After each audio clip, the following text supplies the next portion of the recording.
একদা এক শহরে দুই তরুণী রনি এবং তুলি তাদের জীবনের টানাপোড়েন ও আনন্দে ডুবেছিল। হেই, তুমি কি জানো আজকাল আমার মন ভালো নেই? কেন? এমন কি হলো? তুলি কৌতূহলী হয়ে রনির দিকে তাকালো। রনি একটু কষ্ট হলেও বলল, কারণ তোমার সঙ্গে ভালোভাবে কথা বলতে পারছি না। তাই তো? তুমি কি আমাকে মিস করছো? খুব মনে হচ্ছে তুমি আমার পছন্দের খাবার। পছন্দের খাবার? তাহলে তো আমি তোমার প্লেট।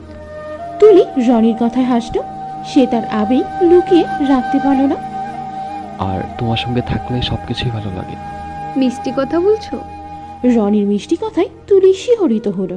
সে বলল, সোজা কথা, আমি তোমাকে ভালোবাসি। সত্যি বললে তো আমি খুশি। রনির কথায় তুলি কিছুটা লজ্জিত হলো এবং হাসতে হাসতে বলল, তবে একটা কথা আছে, আমার সাথে প্রতিদিন মিষ্টির মতো আচরণ করতে হবে।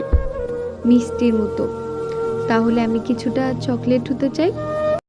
রনি তুলির মিষ্টি কথায় আবারও হাসল। সে বলল, চকলেট? তাহলে তো আমি তোমার কাছে আসতে চাই। কেন চকলেট খেতে? হ্যাঁ, তোমার হাতের চকলেট। তুলি রনির কথায় গর্বিত হলো। সে বলল, একসাথে থাকতে পারলে সারা দুনিয়া ঘুরতে পারবো। তুমি আর আমি প্রেমের খোঁজে।